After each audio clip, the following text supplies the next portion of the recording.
Thank you, everyone. Can you all hear me? Fine. Okay. We're reconvening right now. It's fantastic. We're operating in all sorts of dimensions here. First of all, at the table, as you can see their names, we have Manny, Gabler, and Helen with. So applause for Manny and Helen. Hooray. Kurt Hort is right here, and he has his mic down here, so thanks, Kurt, for being here with us today. And then via Skype, with the grandson at the helm, is Helen Vick. So thank you, Helen. It's always good to have a second part of any session because then you can make up for things that might have been missed in the first part. And I want to say thank you to Judge Gail Chang Boer, who's played an important role with the Chinese community participation in the exhibit and the programming. Krista Tiefenbacher Hudson, the Honorary German Consul of Germany, has also been here, so thank you, Krista, for coming. And thirdly, Xu Xin, the professor from China, the seminal figure in Jewish studies and Holocaust studies in China. The date of the lecture is April 13th. April 13th, okay? I just wanted to make that clear. We have 4 people, 4 wonderful speakers, 4 wonderful stories. You really don't need me. I'm just here for a little bit of choreography.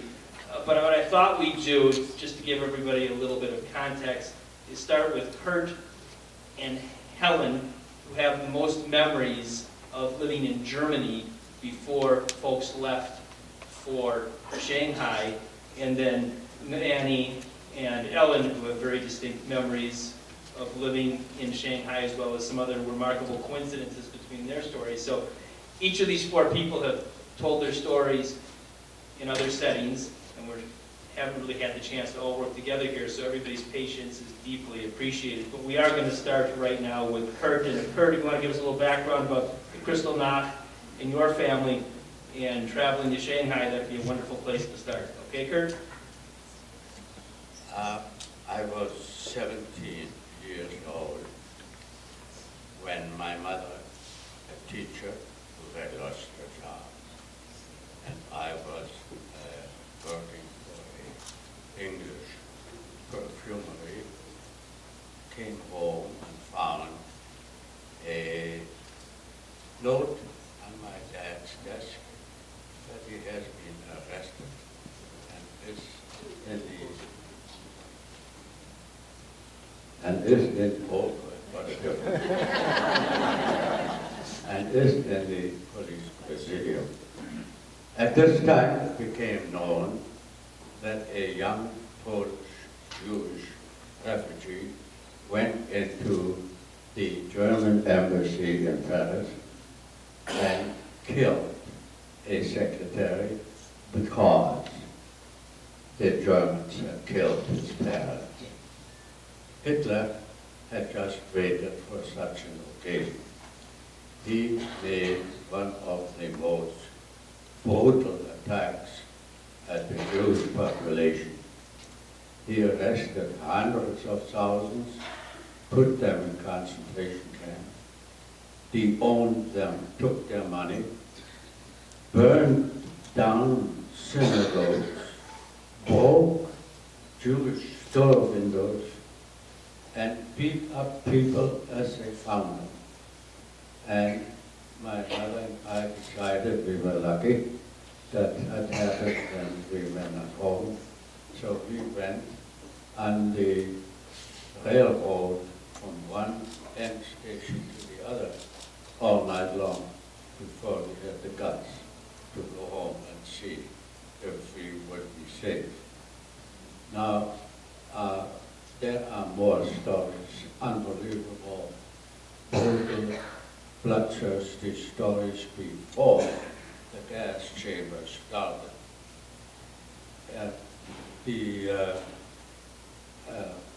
My mother, who was an unbelievable human being, went to apply for some money from the Nazi bank that had been confiscated from us in order to buy tickets to go to Shanghai.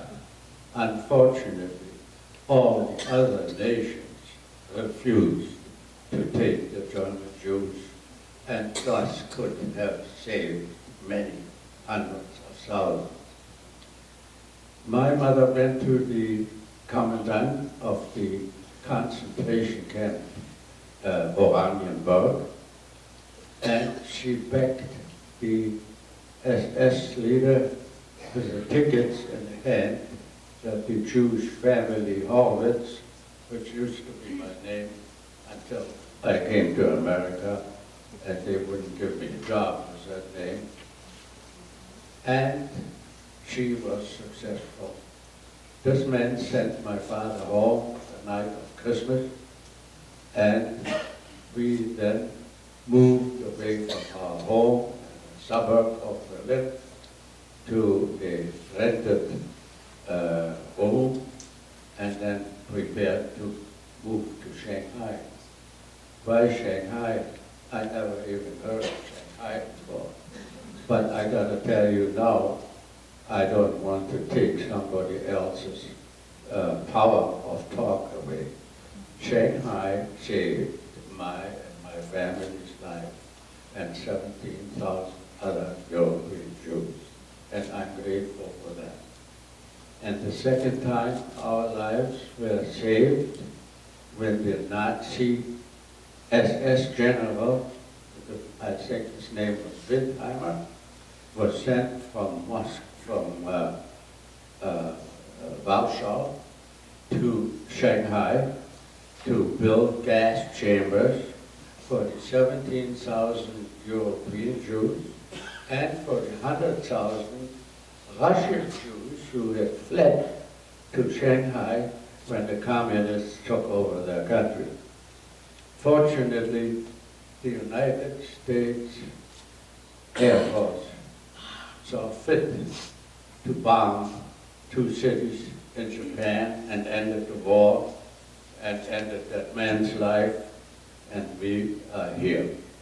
I would perhaps have reached my 3 minutes, even though I could go on to breakfast. Would you like me to stop? We won't, but we'd like everyone to participate. But Yeah. Thank you, Kurt, and we'll come back to you, okay? Okay. Helen. Here is the experiment. Okay. So, Steve, would you mind posing your question again, and we'll Sure. make sure that Helen can hear us and that we can hear her? Thank you, Emily. Welcome, Helen.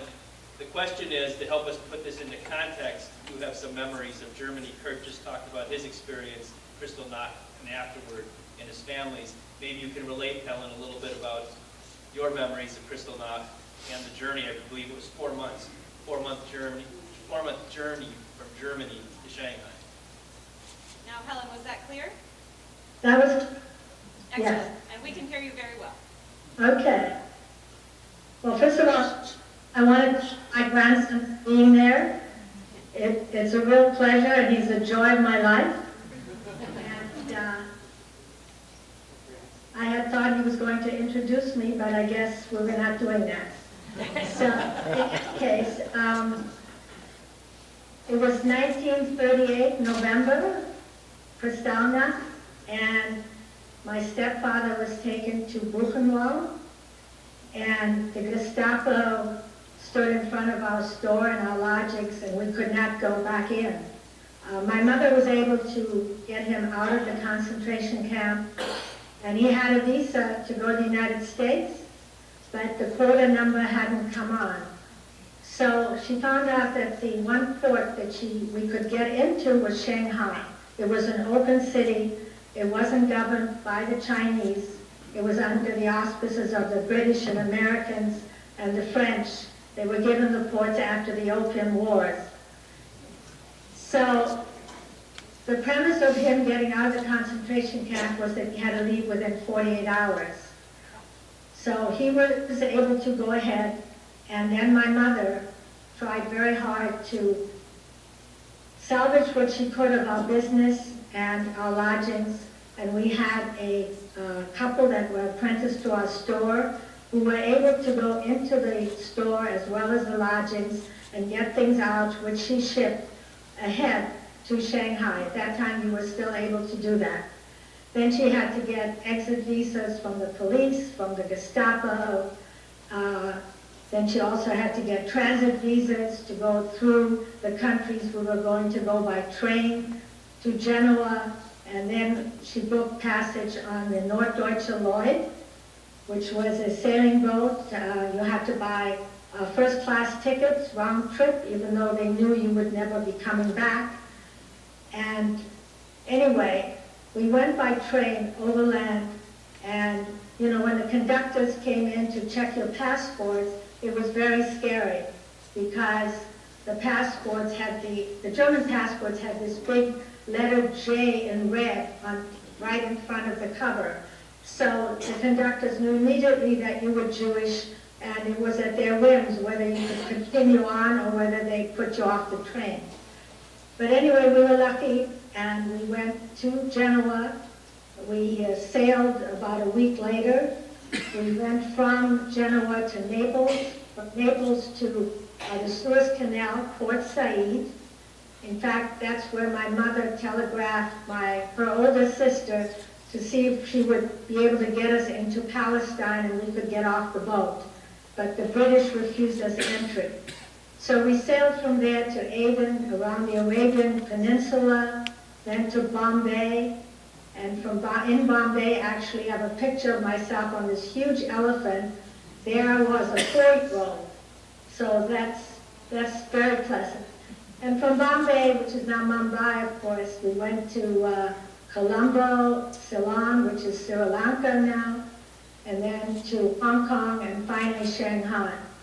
As I said, I was 4 years old. I don't remember that much, but I do remember coming from the Yangtze River to the Wangpu with all this array of junks. These were these little sailing boats that Chinese lived on for generations. They were more or less poverty-stricken and earned their livelihood there. But it was an impressive scene.